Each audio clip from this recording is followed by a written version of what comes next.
Hey, how's it going? Slip. So, today we are continuing with an impossible mission, and I'm just going to put some music in here. Okay, so that should be loop, new video. I want home dungeon arena. Okay, so we're going to listen to the arena soundtrack, and I actually need to run that parallelly, if you will.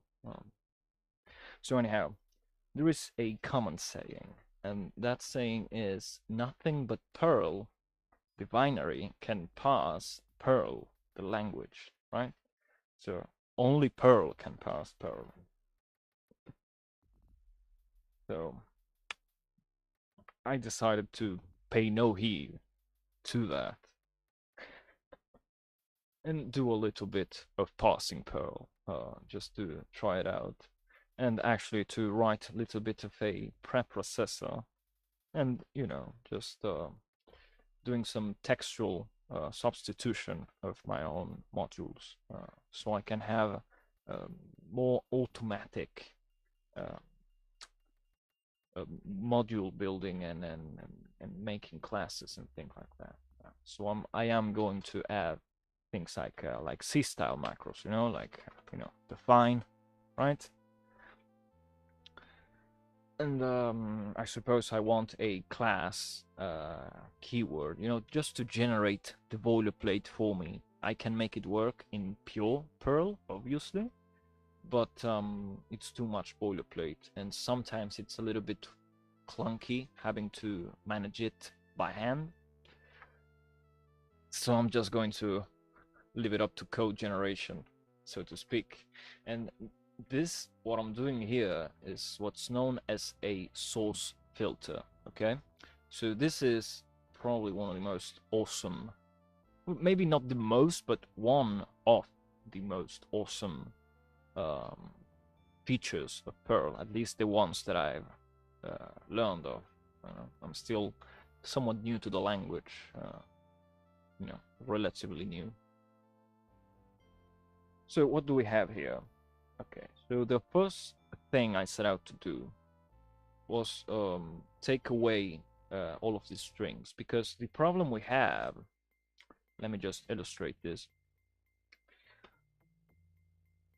We want to, in order to read these, to read our code in a more consistent manner, I want to break every statement down into nodes, right? So for every statement, I want a tree or a node with some children, which can be then part of another tree, whatever. But for every statement, we want a hierarchy, right? In order to being able to better understand the statement, and for debugging purposes, being able to at least somewhat execute it or have some idea of what the execution would look like. So here's a little bit of the challenge. What I want to do is to break every statement at the semicolon. That's the style of coding that I like, and it's very much something that permeates most of programming, unless I don't know, you're a Python dev, right? Or any other language that does significant white space. Well, I guess assembly does significant white space, you could say, because in assembly, say, when you're moving a value, rather than using a semicolon, use a new line, right? And the semicolon actually starts a comment, which is odd, but it's okay.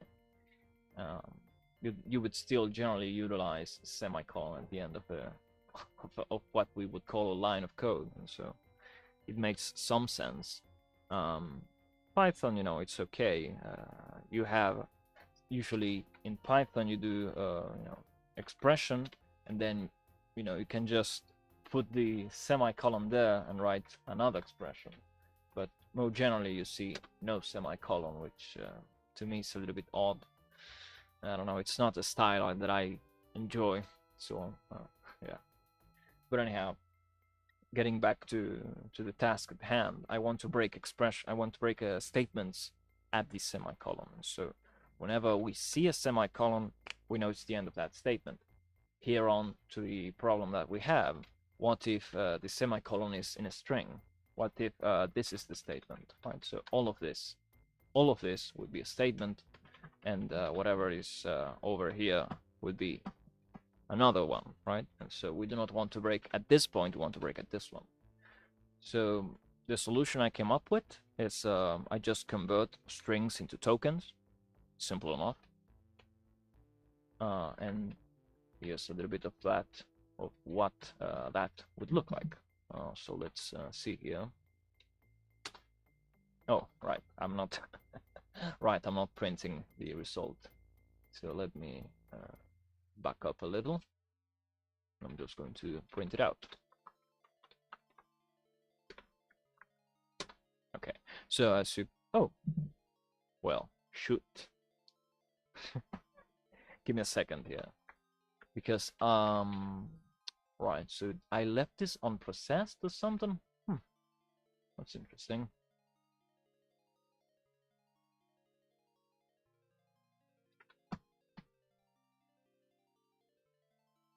Well, shoot. Give me a minute. So what is this function doing? It should be replacing. Okay, let me just try it, because it should be replacing strings with tokens. I tested it and it did its job. So why is it not working now? Okay, so it is working now apparently. Right, so see, it leaves a token over there, and these are, you know, a little bit of a problem. I need to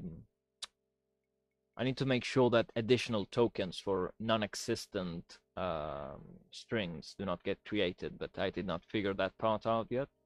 We're working on it, don't worry.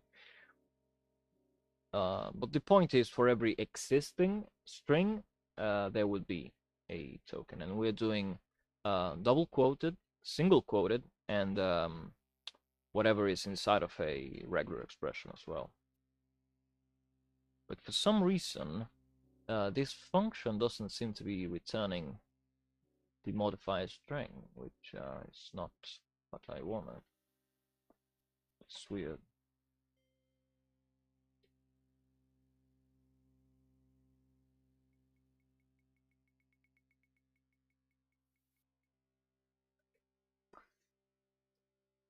Oh, it returns it. Right, so it gives me this the modifier string and the a reference to the matches. So what I need to do actually is declare that on its own, and then do this, run this. So that should give me the modified string at the other end. And okay, so now if I try to print it, it should work. And there we go. Okay, so we are converting strings into tokens, and you know, just ignore these. They are not needed. And well, they're a little bit annoying. So let me tell you. I'll explain the rest of the problem, and then I'll take care of this. What do you say? Okay. So what's the next problem? The next problem is a multiline string, right? So in based languages like C, what you do for a multiline string generally is you just stop writing on that line and you go to the next one, double quote it, and say string, right? So you write your text and whatever. And then if you need to go into another line, you just do that. In some other languages, you have to escape the new line. When you do this, in C, at least not in modern C, you don't have to escape it. But yeah, in some other languages, you have to escape the line in order to continue your multiline string. then some other languages have a operator like this. At least in Python, it's like this, right? Then I think in some language you have something like this, which is weird, but no, it works. In Perl, you have a couple of ways. One is with the Q or double Q. I think QW as well, but I'm not entirely sure. But basically, you know, Q and some operator. I think I'll generally I use parentheses, but I think it can be square brackets as well, and what do you call this, curly braces, and these slashes as well. Which is a little bit confusing. I think you can also use these. You might be able to use any operator for that matter, but I'm not entirely sure. So where am I going with this? You make a multiline string this way. You can just do it, right? So everything between this thing, so to speak. So anything within this queue will be a multiline string, basically. So I can just type in here, and it will give me all of this as a multiline string. So I need to find a way to get that and convert it into a token. So what I did is just that, and okay, that's not right. Okay, all right, so that's not perfect, but it will do. Okay, so it's mangled it all to shit. Okay, so I do need to take care of this, don't I? Okay, that's fine, don't worry, I'll deal with it. But the point being, we cut the first section of the string, we get the contents of the Q operator, and then at the end we have the end of the expression. And that's basically that. We can now convert the multiline string into another token and then just paste it, so that then what we would have is this, right, and the token here in the middle. And so then we can actually process this. We can actually cut this at the semicolons and make it so each one of these is considered a different expression, and then we can evaluate them individually without fear of messing around with the strings. You know, we don't want or processing to mess with the strings, at least not if we're not doing it on purpose, right? So okay, the next problem, and I swear I will explain this and then I will get to fixing the tokens, okay? So the next problem is when we do the here document, right? So the functionality is virtually the same, or almost the same as using Q or QQ or QW. But the thing is, you write what the literal string at the end of the multiline is going to be, right? So now everything within this line and this line will be considered a multiline string, right? But here's the problem with here documents, is that you can quote the symbol, and it doesn't need to be E off, right? So it can be, I don't know, end of document, or it can be, you know, like any string you want, right? But the point is, if you wrap this this token around quotes, if you use single quotes, then no interpolation is made, meaning that if you have a variable here and then you write var in here, what you will get inside your string is, you know, literally the money symbol and var, right?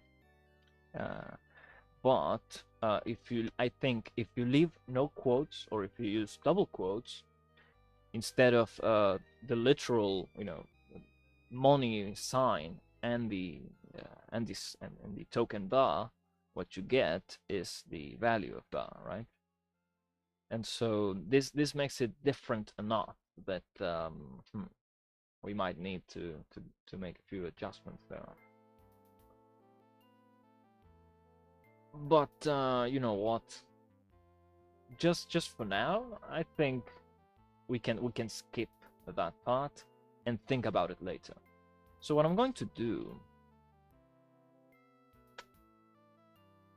is first off, I'm going to deal with that horrible lingering token thing,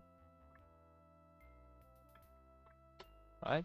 So if there is no string, there shouldn't be any of these lingering tokens. They're just annoying, so why bother? Okay, so the function that creates those tokens, that does that tokenization of strings, if you will, it's not a good way to call it. I think a better way would be, let me just turn down the volume here because the music is distracting me. Okay, so I don't think tokenization is the best way to describe it. It's more like replacing strings with tokens, but that's that's like a sentence, right?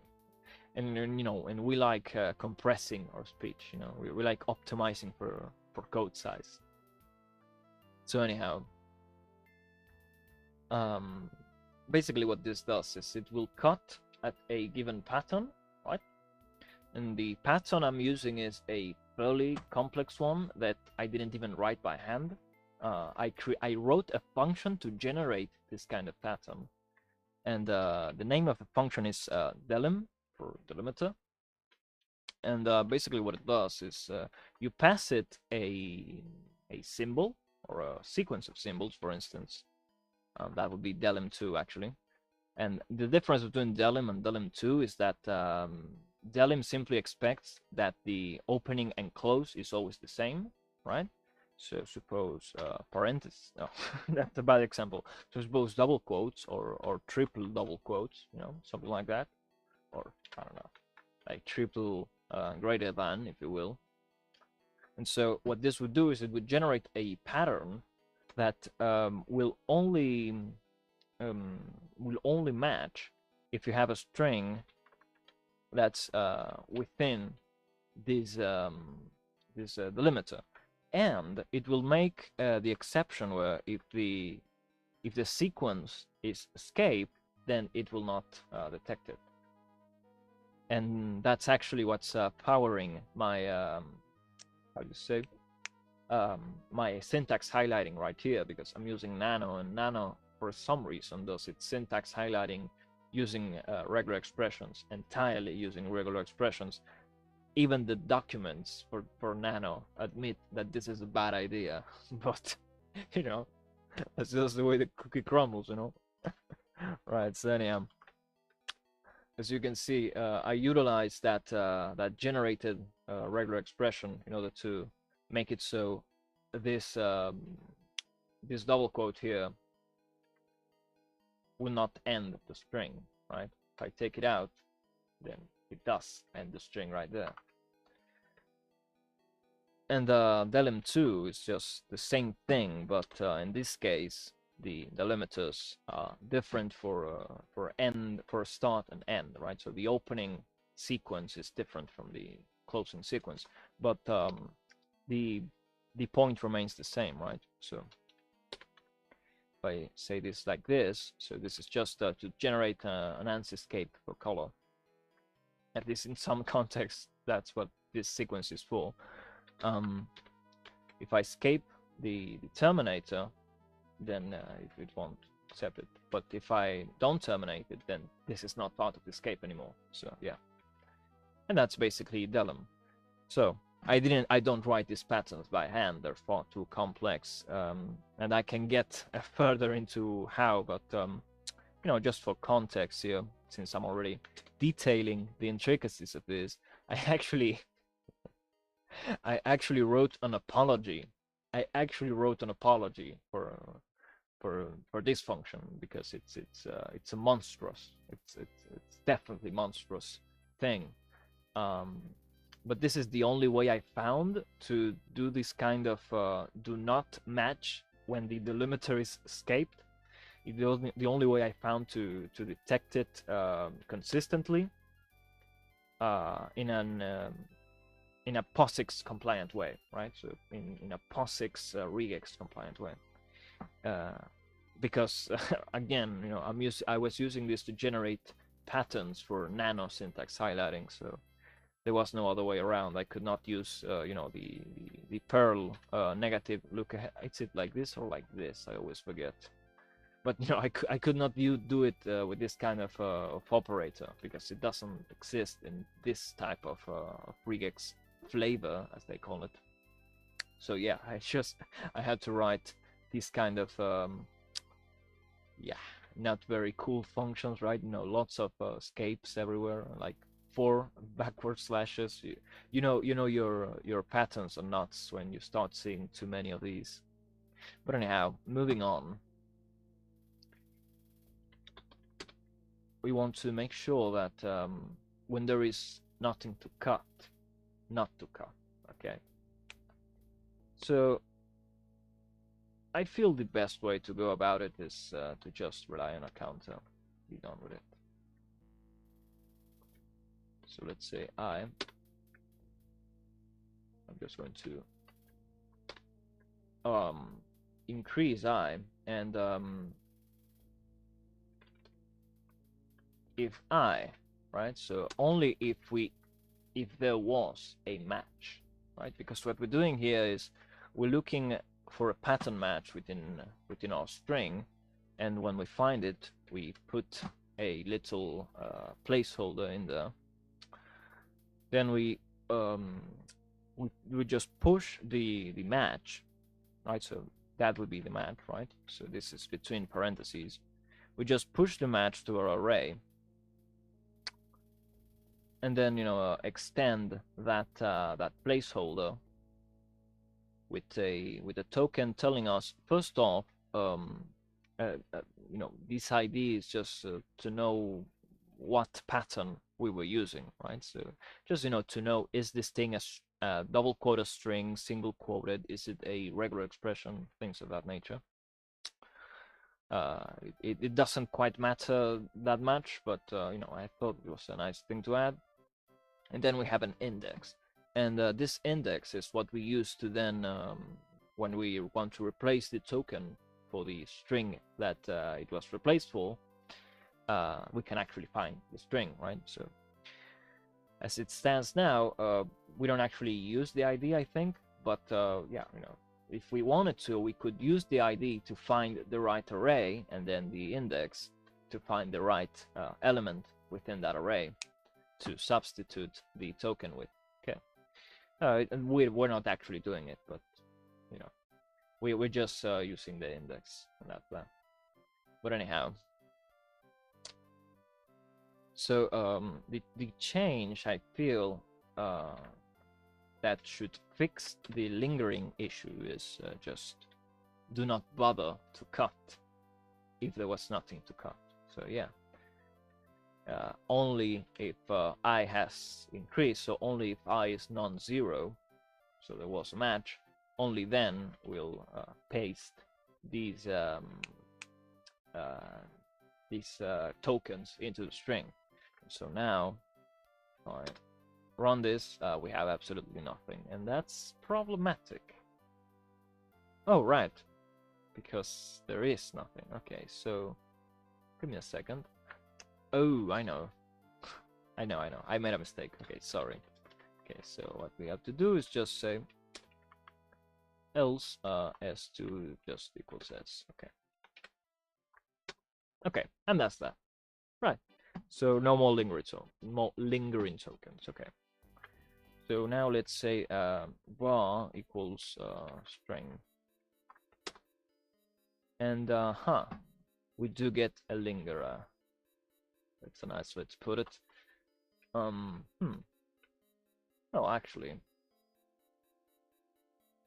what I could do is stop this thing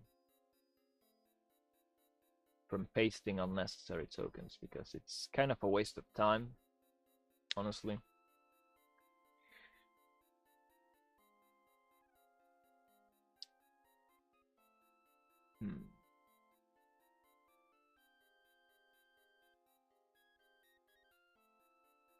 Oh, I know. I'm just going to say total. So I'm going to get the number of matches. Actually, I could say match no, right? That would be match no. So number of matches that we have, that would be equal to I. Then we zero it out, and actually we could, we could do it like this if we wanted to be cool, right? So XOR versus self, it's basically zero. Zero yourself out. But yeah, I don't feel like being cool, so I'm just going to do it the boring way.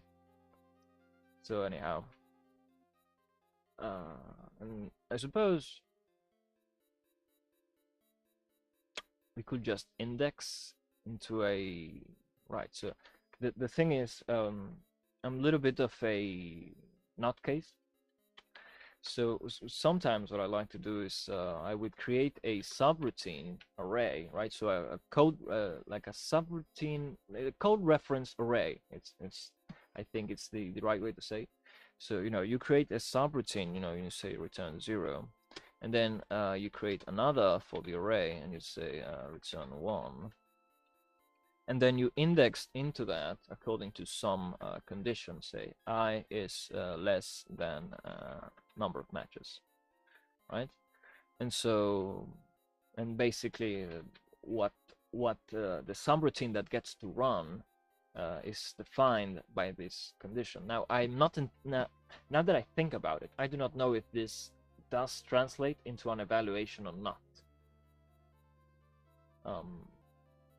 Because I have actually, without doing the research, called this sort of method branchless, but now I'm not entirely sure. That's the truth. I'm not entirely sure now. And in any case, I don't know what the real gain of it would be, as it comes, it's still, you're still making a jump based on a conditional, so I would guess that is a branch. So I don't know if this is actually faster. I would think maybe. Depends on the implementation, right? But yeah, it's a wild thing to do. So I'm just going to do a bare evaluation.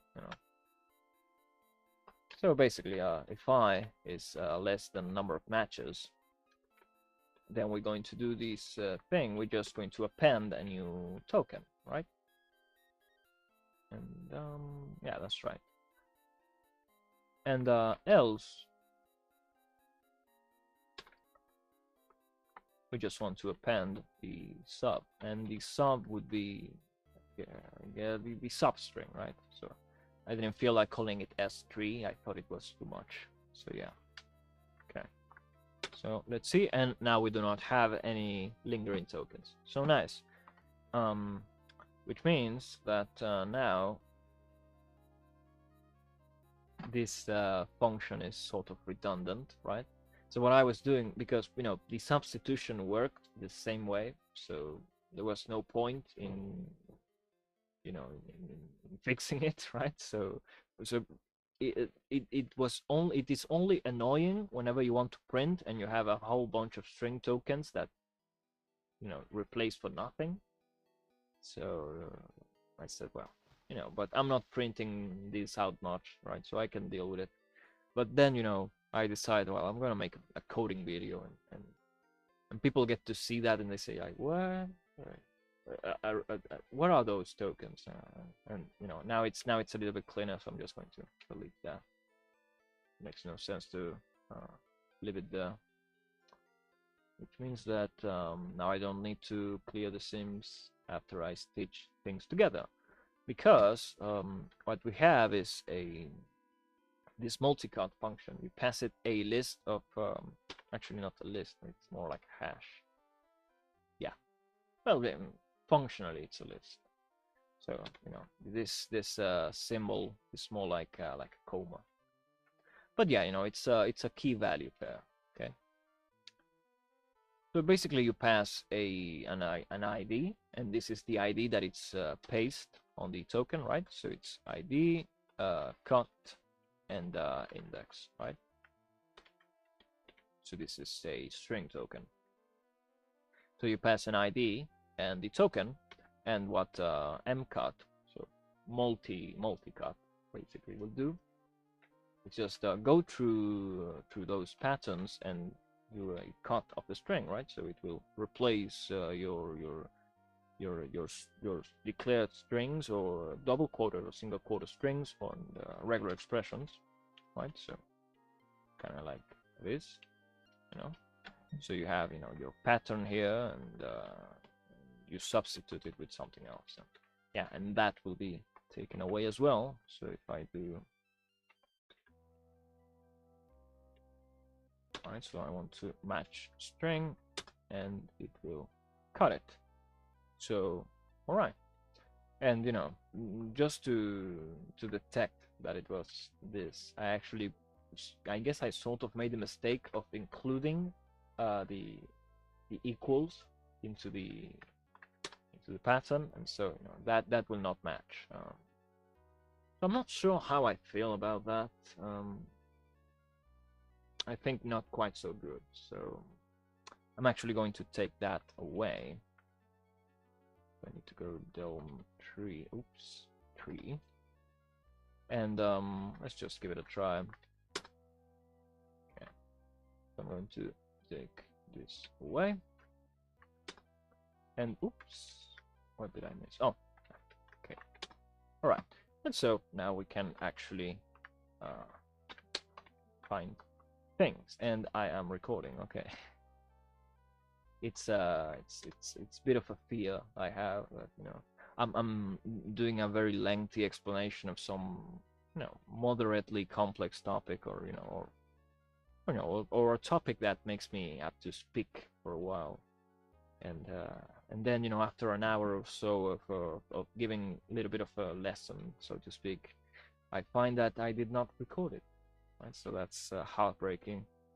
But anyhow, it's not what's happening, so let's move on. Okay, so that's taken care of, at least for now. Let's say it's somewhat taken care of.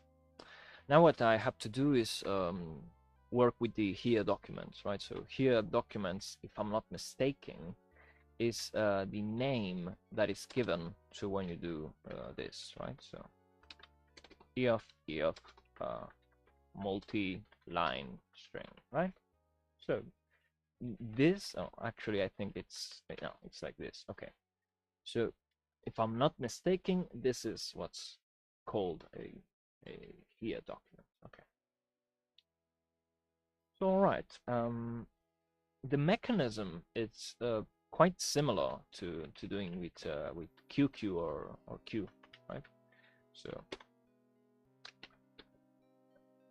you have to detect a given sequence at the end, and everything between that sequence, how to say, dispersed across multiple lines. You just take that in and save it to somewhere as is, right? With some notable exceptions, if I'm not mistaken.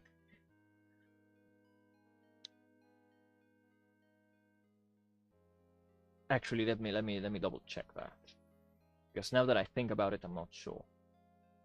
So okay, so what I'm gonna do is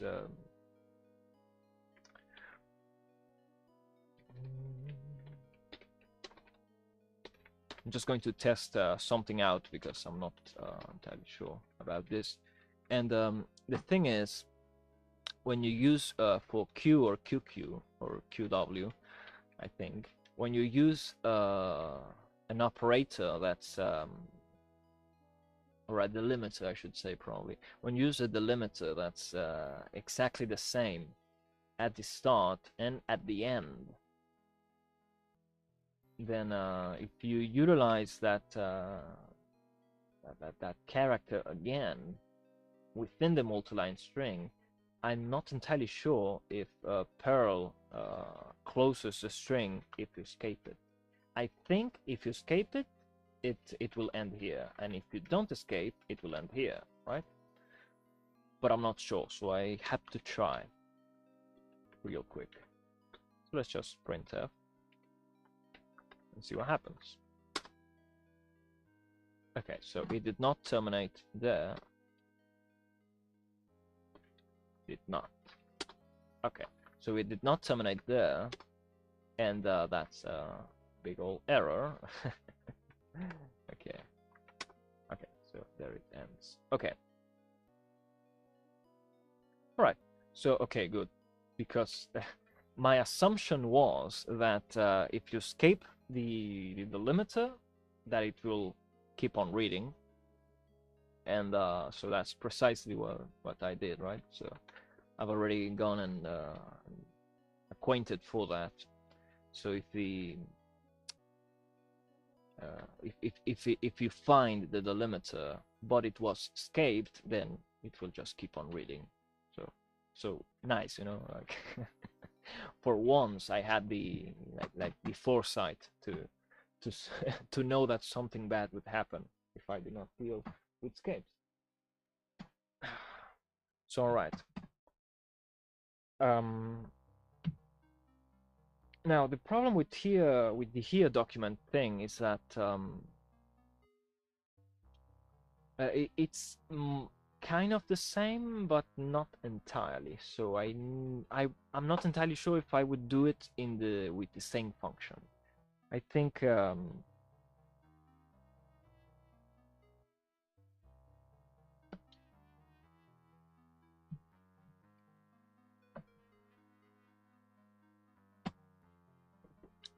actually two things. First, I would need to move a lot of this processing into its own function, you know, just to be a little bit more clean about it, you know. And probably sort of spread this out a little between different methods. Though most of the code is actually comments and new lines. If you make this more compact, it doesn't seem quite as long as it seems, you know, with all the comments and beautifying spaces, you know, like this thing I do here, so that I can actually read the conditional, you know, which, you know, a lot of colleagues, you know, they say, like, Liv, why do you code like this? This is horrible. And I say, well, because this way I can read it, you know, because, you know, here you have one condition and then you have another. If I did not write it like this, it wouldn't be immediately obvious to me what this is doing. So yeah, you know, like, I'm sorry, like that this is not how they taught you to code in like your CS course or bootcamp or whatever.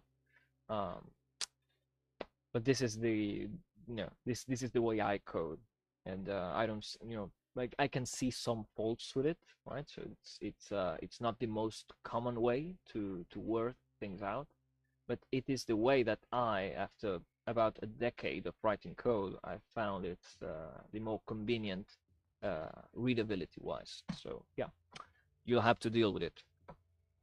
You'll have to deal with it.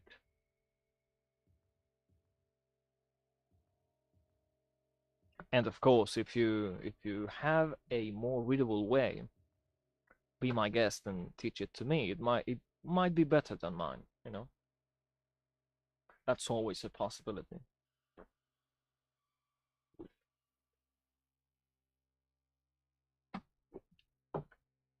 And right after I went on a little bit of a rant about readability, I realized that this is not quite so readable. So bad on me. So first and foremost, I do not need to assign last at the end of the iteration, because we're already calculating it here. And here we have a more proper example of branchless programming, uh, because it's basically you know, subtract from the current index, but only if the current index is you know, greater than 0. and add to the current index in order to get the next character, right? Only if you're how do you say, you're below the maximum indexing address of the array, right? Or position, I should say. And what's this array? It's it's simply a fraction of the string, just split character by character, so that I can actually find the delimiter escaped. So there might be a quicker way to do it, but I thought, well, damn it, this is just what I'm going to do. So okay.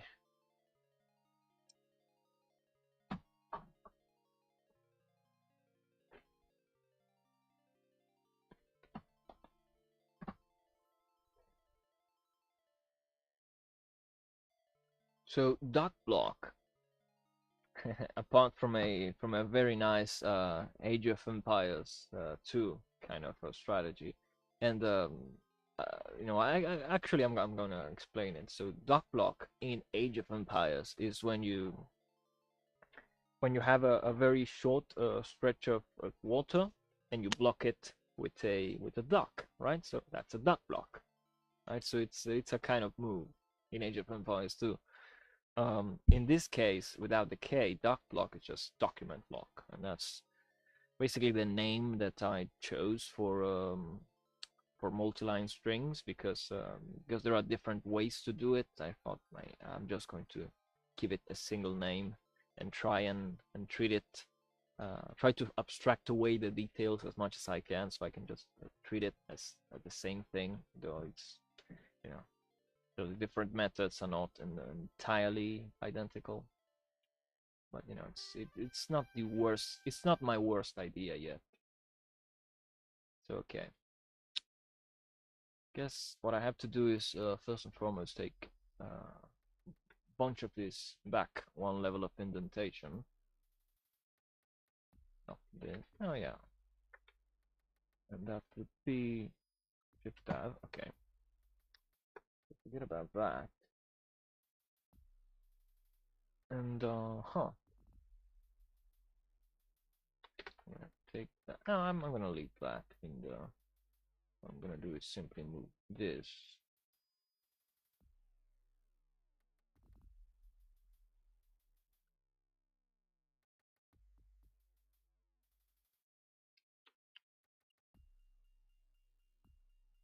I'm just reading the function a little bit, so I'm sure that this thing that I'm moving, that I can actually move it.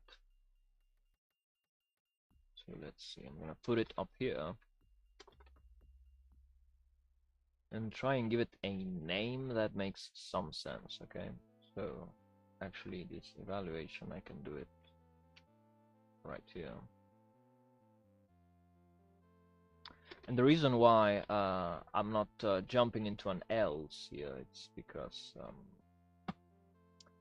I actually want to run that procedure if I found myself inside of a document block. I want to begin reading the string as if it were a document block right then and there. So yeah, kind of have to do that. So okay. So first I'm going to say read doc block, right? So that's easier to remember. I'm going to pass it. Actually, I can do it like this. Okay. And I'm going to pass the string.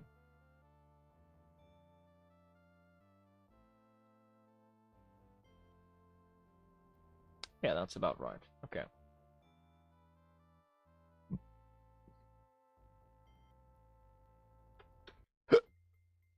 I'm sorry. This is my initializer. And this, I think I can background. Okay.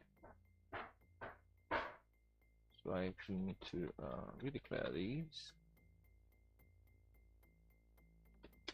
And take myself and pass string. Okay. So solve read doc block, and we pass it's going to expect two scalars. So little bit of a funny thing. I didn't know you could do this in Perl. You know, like specify the type of arguments. Uh, I didn't know you could do it. So yeah, I only just found out about this, which is kind of annoying because I've already written so much library code. So yeah, now I have to go back and try to work out some things, but you know, it's fine. I can do it. So anyhow,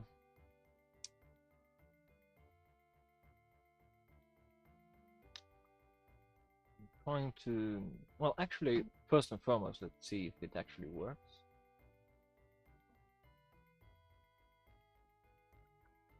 So let me just create a multiline string and see what happens.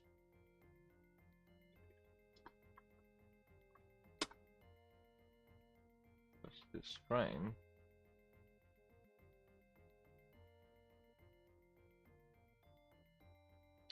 Oh, right.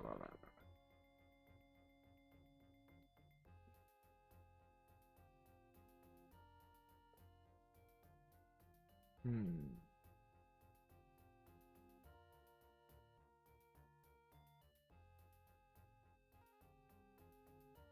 Okay, I'm just going to try something out real quick.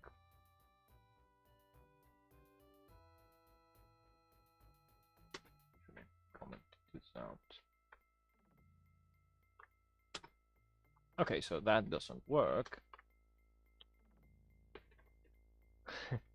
Yeah, I know I'm not very creative with the blocks, but yeah, okay. Now, so I do need that. Let me just check. So twas this frame means that it was in this particular frame, so to speak, so in this particular iteration that I entered into the document block. Which means that I need to do a little bit of cutting. And I do not remember why. I think because I'm trying to get the statement right from the point where the sequence begins. You know, because in the case that you have some statement behind the start of the sequence, you want to cut that out logically. You don't want to consider this as being part of the multiline string. It's not. So yeah, we do have to cut that out. All right. So I am right in here doing just that. Okay. So we do need this variable. Okay.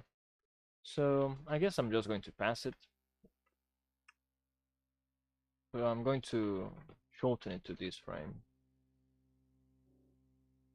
Or maybe I could say first frame. Right? That's shorter.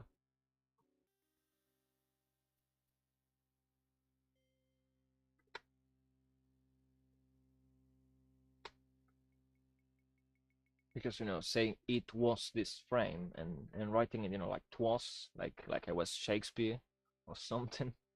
Yeah, not so fun. So okay.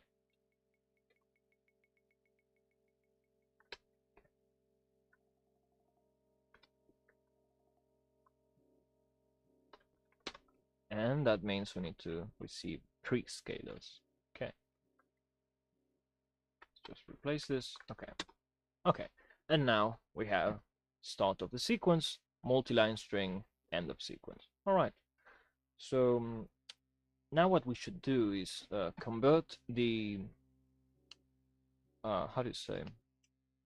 What we should do is put the convert this multiline string into a token. So and you know, and save it somewhere for later use. So I guess what I'm gonna do is a little bit of emulate how do you say, how the I can't, my mind is like clouded. how the cut works, because it's basically the same operation.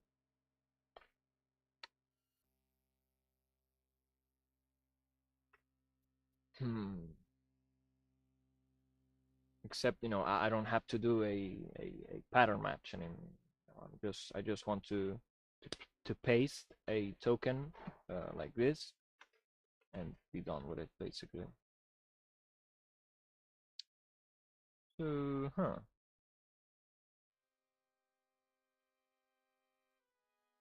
well, I guess I could say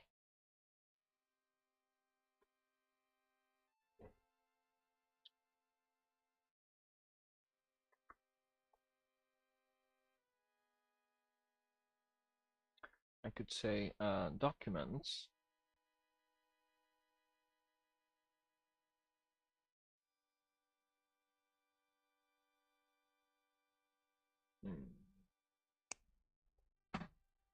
There's a problem.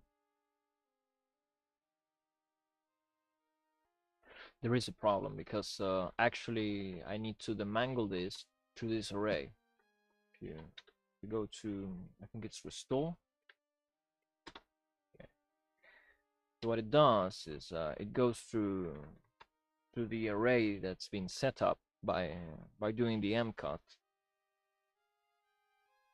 and then it just stitches the cuts together, so it's more automatic. I like it more. I would just integrate the multiline tokenization into this loop, because that's likely going to be easier to manage. So, we sort of have to fake, to sort of fake it, so to speak. Right. So what do we have? It's first and foremost an array. So an array reference, the ID, and this is the pattern to match the cut being made, and then the modified string itself.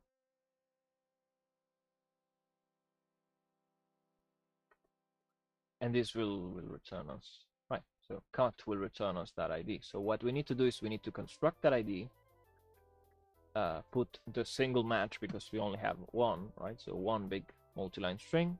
We need to put that in here, so like this, right? So we put our string here and the ID. Okay. And then we assign that, we assign the array reference to the ID into matches, and then we return matches. Okay. So then it's just iterating through keys, and the order doesn't matter. You just substitute, and that's that. Seems alright to me. Okay. Let's give it a try. I'm going to do it. I'm going to build the token manually, I guess. Okay. So doc is effectively the string, the multiline string. So this is what we want in our array.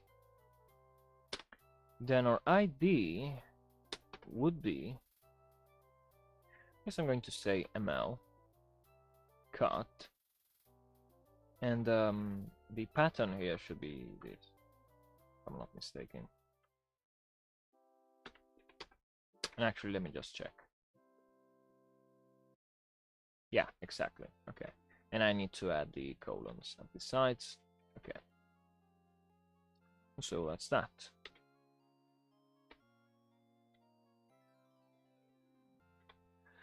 So my no, I cannot use that name, right? Well, you know what? I can just say matches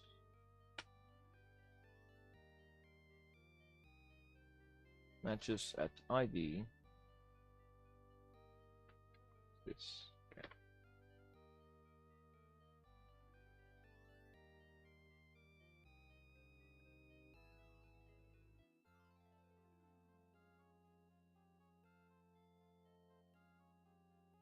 Now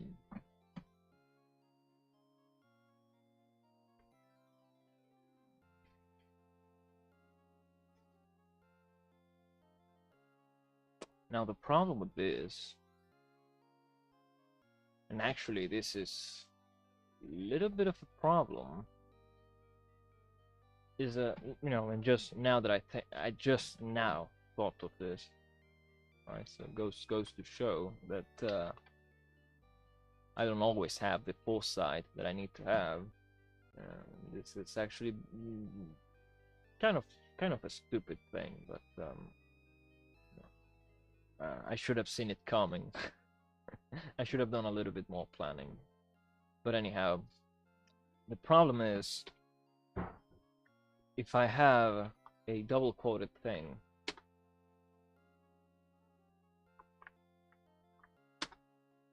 it will replace it. Which means that now the order of operation matters, right? So this means that the multiline string would need to be expanded first, and then the string as is be pasted, which doesn't make a whole lot of sense. So no, we cannot have it as part of the same. So we actually need to contract the multiline strings first, then contract the strings, the regular strings and regular expressions, and then when we demangle, we need to expand the. We need to do it in the inverse order, so to speak. Yeah, in the inverse order, I think would be correct. So order of operation matters. Okay. Who would have thought? Anyhow. Okay, so it might not be that difficult. And actually, it might not be all that difficult. So let's just, thankfully, because I always do this thing where I, and people also give me crap for this. Like why do you put those things everywhere? So I know that one thing is a more or less independent block. Then when I have to move things around, to methodize, so to speak, to methodize the thing, I can actually do stuff like that. Okay.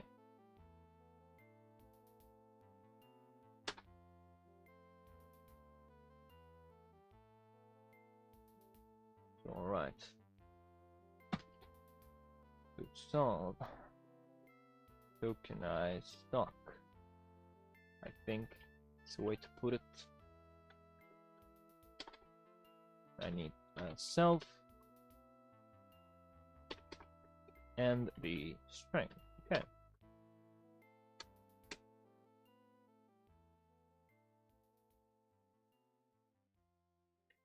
So we need to contract this thing first. Okay.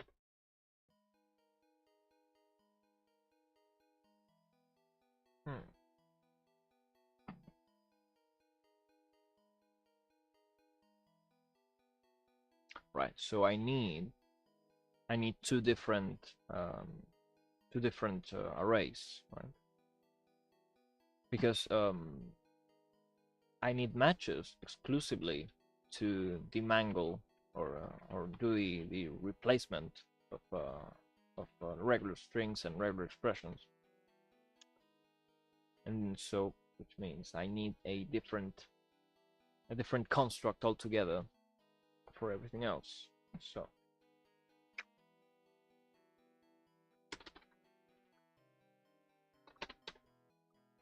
I'm going to, I would say tokenize stock. Okay. Tokenize stock. I'm going to pass the string. Okay. Which means I actually need to return this, right? Whichever modifications I make should still work. Okay.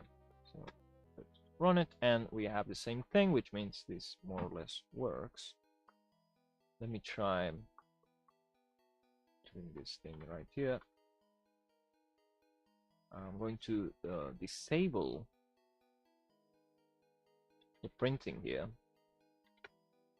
and wait. Actually, what I'm going to do.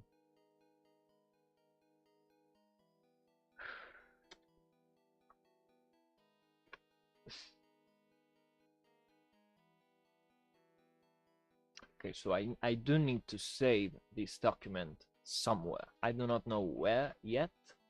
So what I'm going to do is just paste a non-existent token into the string just to symbolize that something is there and we do not know what. Okay. All right. Let's say s. I'm gonna say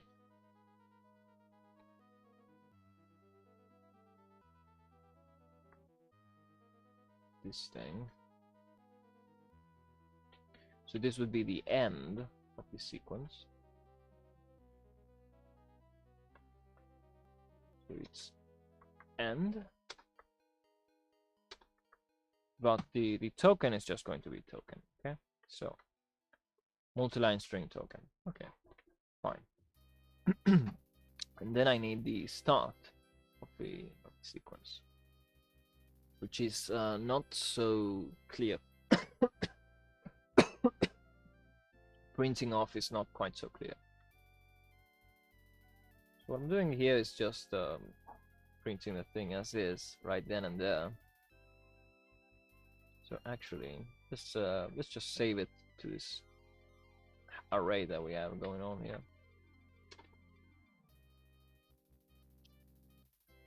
And yeah, I should probably give names to this so that I don't forget.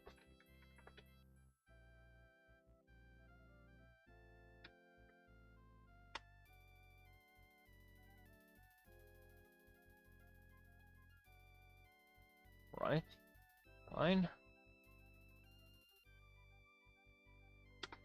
So now I can say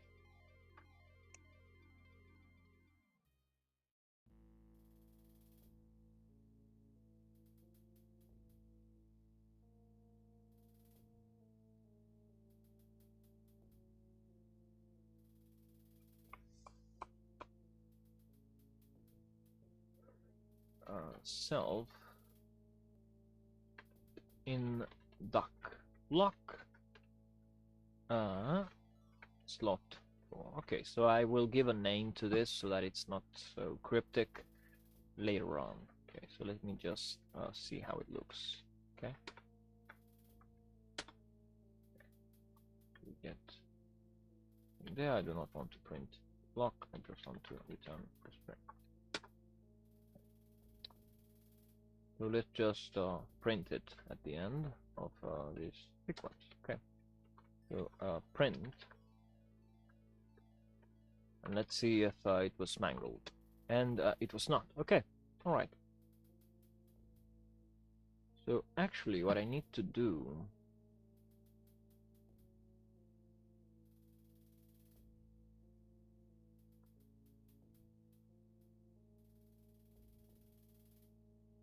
is probably delete some things here, because if there is nothing to push onto here, then there is no reason to do so.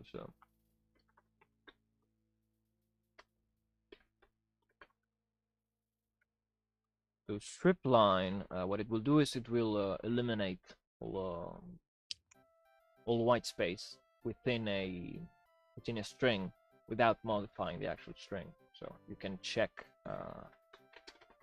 that a line is basically it's empty or just blanks. Okay. So if that is so, then let's just return outright, and now we only get the lines that actually have any content. And this is interesting because this means that if there was if we were into a line where a document block was started, we do not need to save that line. So actually what we should do is in the case when we are in first frame, which should return nothing. Okay.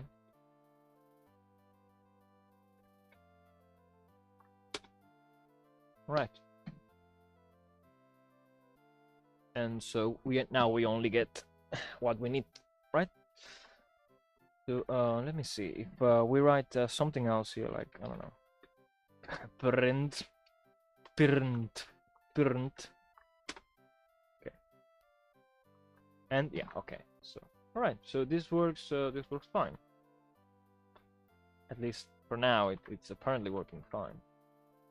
The problem we would have, now that I think about it, is when there is a string to be mangled within that line. Oh, even in that case, it handles it. Isn't that beautiful? Okay. So we can handle this. We can handle this just fine. Beautiful. Okay. So now what we need to do is save the document somewhere where we can retrieve it, right? Huh. So I suppose I'm just going to make an array. Say docs.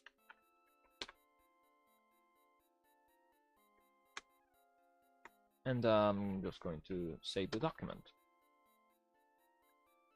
And we're just going to say, I'm going to use the same format just for consistency. MLS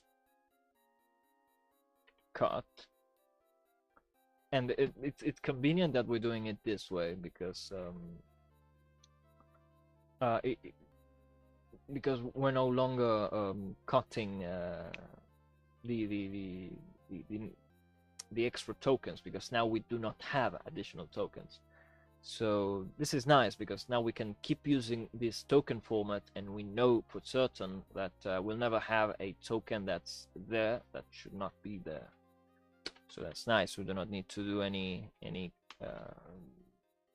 cleanup of tokens just in case and accidentally delete references to data that's important. So that's nice.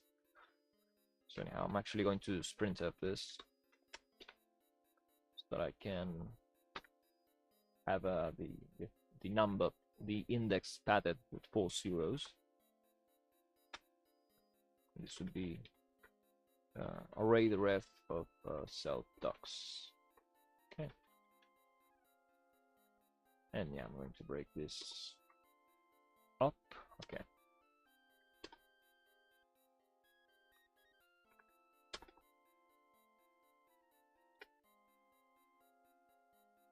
I guess I could deparenthesize this, maybe, right now. Oh. I could, I guess, but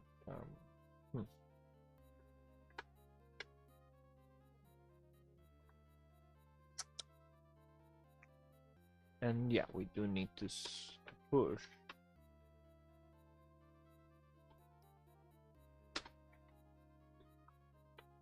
into this very same array. Okay. To self docs, we array the reference that, and then we push doc. And that should be enough. Now we should be able to do the substitution. And the way we do that, so here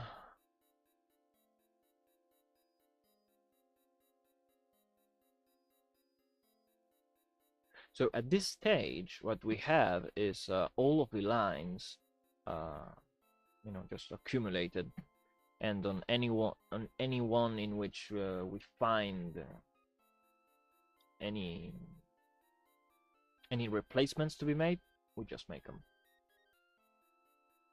It's not going to work quite so well for this system, because it might span multiple lines. Then I'm not so sure if I can make it correspond so neatly to a single one. So a little bit of a problem, but oh no, this is correct. Okay. But just for clarity, let me convert this into an integer. So we're damn sure that it's giving us a number. Okay. So what I'm going to do, I guess, is I'm just going to print the mangled string rather than the mangled one to check that. Okay. All right. So it was able to demangle, and this is not correct. So okay, so that was a mistake. Okay, now it's correct. Right, because the dash there, it's pad with spaces, not quite pad with zeros, which is what I wanted. So okay.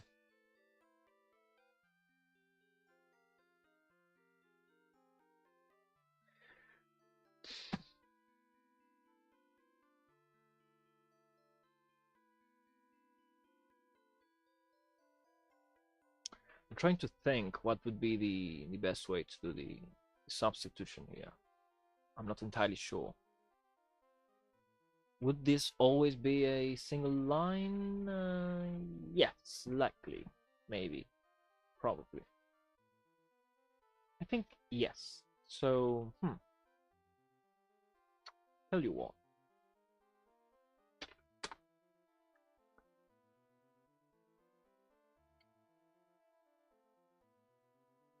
Because the thing is, I need to make sure that every string that is passed through this first tokenization step will always end up in this array right here, so that it can always be the mangled.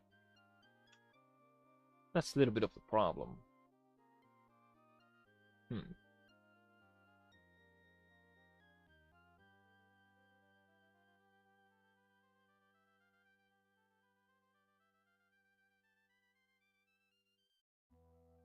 I guess what I could do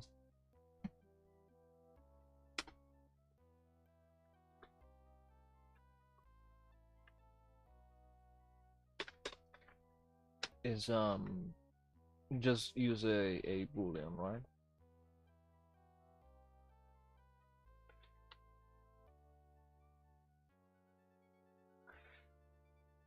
And what I should do is return this thing right here. Okay.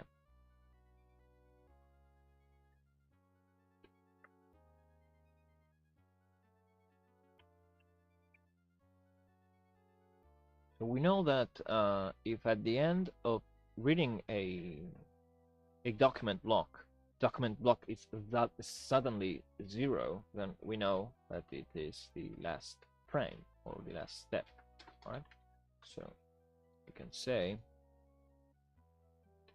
a stock equals this thing is 0, right? So I'm actually going to say last frame because that's more clear.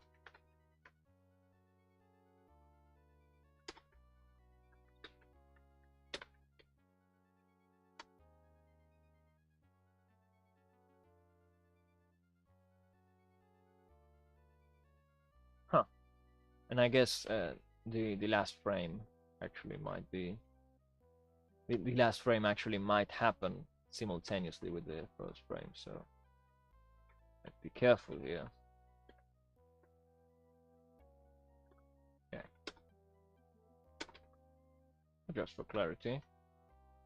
So this is basically an if else, but written in a much more funky way, right? Okay. So, well, in this instance, I think that has stock is a little bit more meaningful,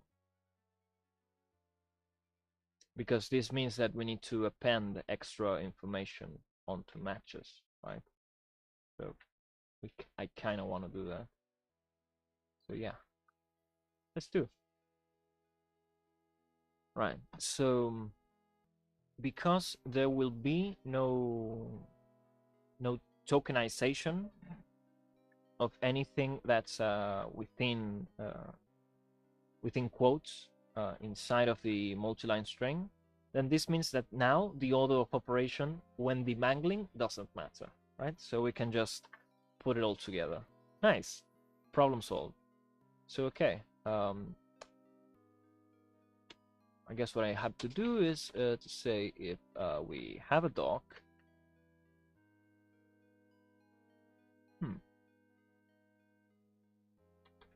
Actually, I could do it.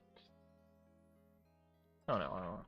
I'm just going to do it straight up, so it's easier to follow. So okay, I can say that matches at what do you call this? Right, I need to pinpoint the thing here. Okay, that should be. I said MLS, right? MLS cut, right?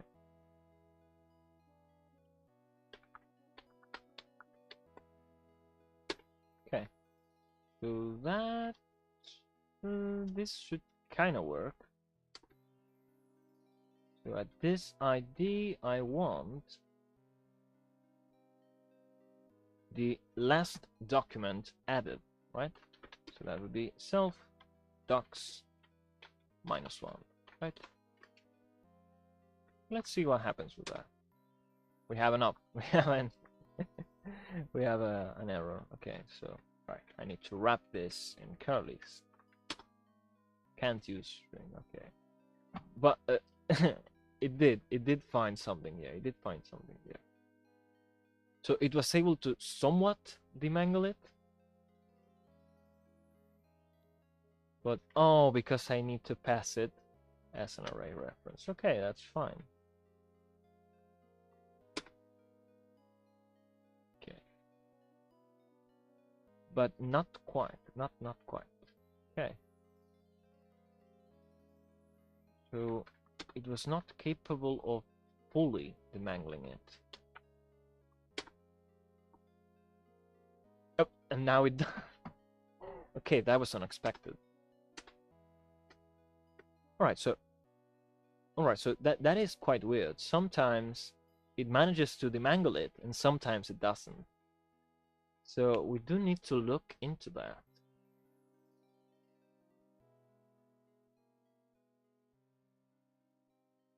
Like, that's quite curious.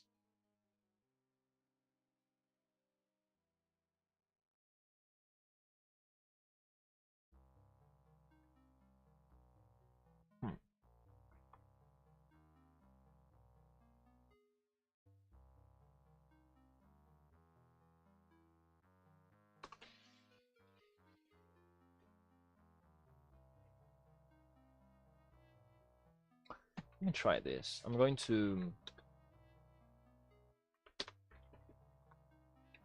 paste it all in one go. So rather than going line by line, I'll just give me the whole thing in one go.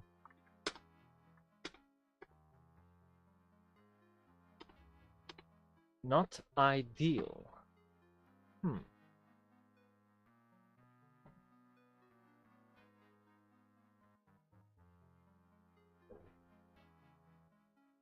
This is weird. And if I were to guess, I suppose either something is wrong with the way I formatted it, or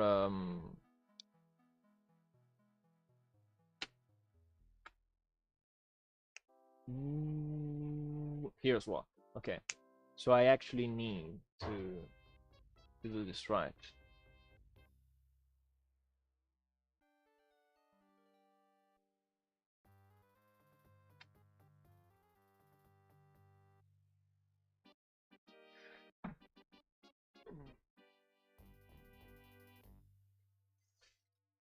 So I actually need to do this in a different way. It's fine.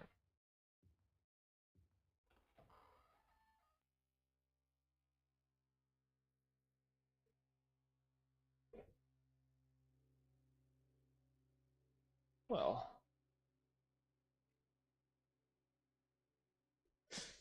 let me just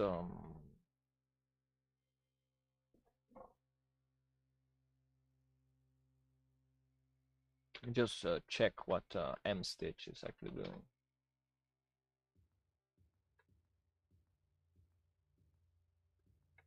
It says h at id, use id, okay.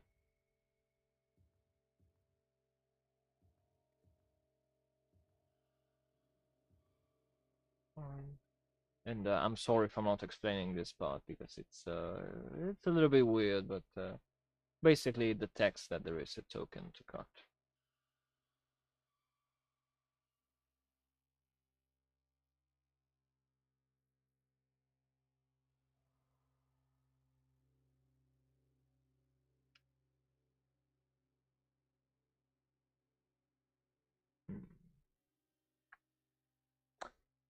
Oh,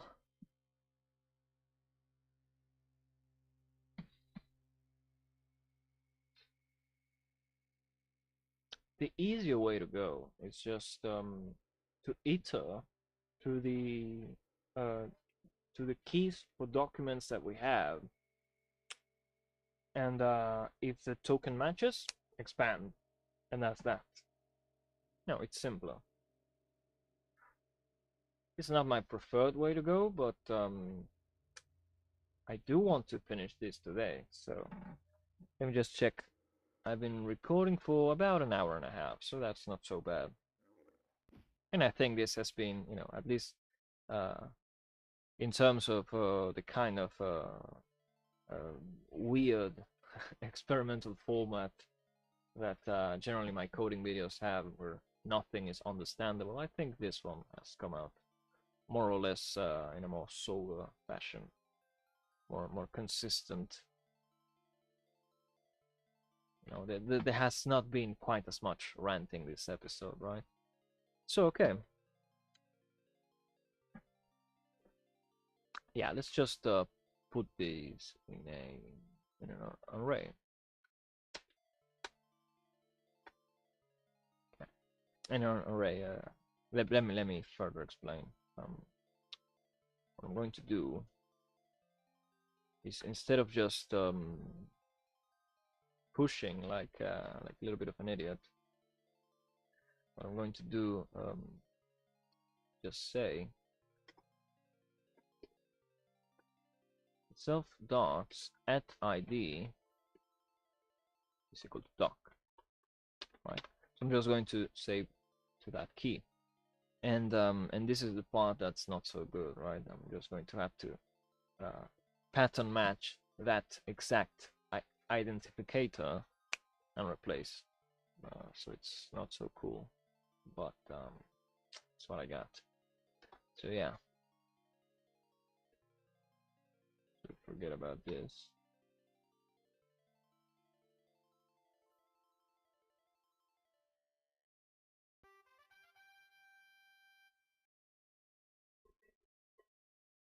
The good thing is I can actually shorten this now.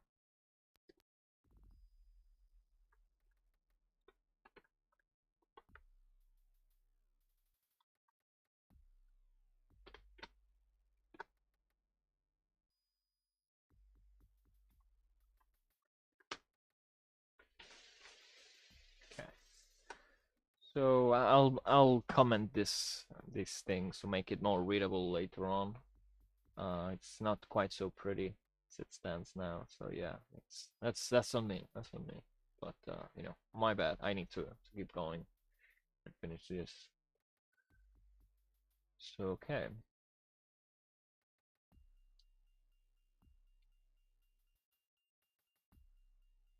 What I'm gonna do is I'm just not going to bother trying to push, and that means oh, well, I could delete the marker for last frame, first frame, but I'm going to leave it for now because it might come in handy later on. Okay, so what I'm gonna do now is just expand. Okay, what I'm going to say is, well, after I've made all of the string,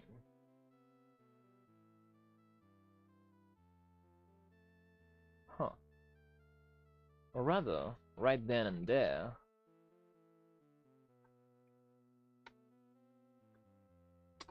I would have to do another iteration. So it's not so fun, but it's what I got. So for my key, in the keys hash deref of, what's the goddamn name? Cannot think. Self docs. Okay. So here we have a hash table, right? And so we're just going to iter through the keys. If there are any, if there are none, then this will not iter at all. And if sub has a pattern match, an exact pattern match for this key, and this is why we have to write them so silly, right? So to make damn sure that no one is dumb enough to write a token by hand, right? You know, so this is absolutely not a valid name, right? But you know, I've never seen anyone ever write a name like this in any language. I think that honestly, the rule of if it has an underscore at the front and at the tail, then it's absolutely reserved. Do not use it. It's a good rule of thumb. So yeah, I'm not afraid of this breaking, at least not in the foreseeable future.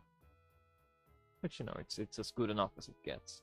So yeah, let's just try to match for the key, and if we do, then we replace. Okay.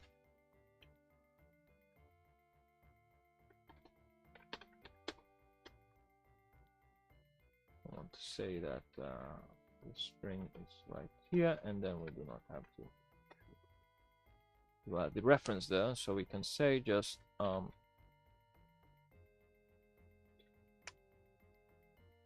I can just delete. I can just delete these, and let's say my multiline string is this, and I guess I'm just going to replace. Okay. All right. So a little bit of problem. I need S. Okay. Not the right reference at 22. Oh, right.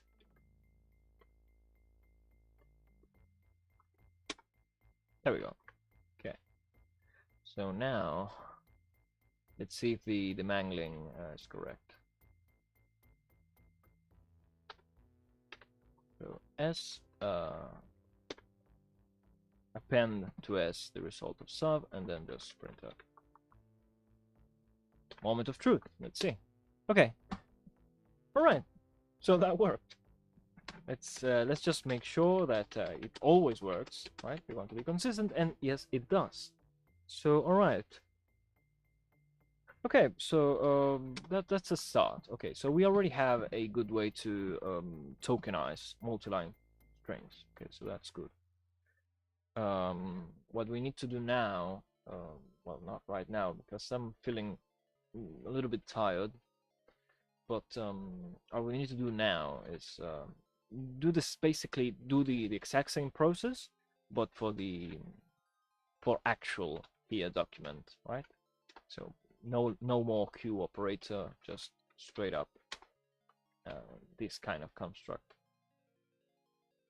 Which I mean, the operation is fairly similar. I just need to think about a good way to integrate the different syntax into the solution, or further break down the common steps of both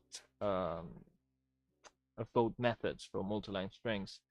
Just get the common methods, send them to more. I will have to say the common procedures, cut them into their own method, and then just you know, choose the execution path from like a previous step in the chain, but this is good enough now.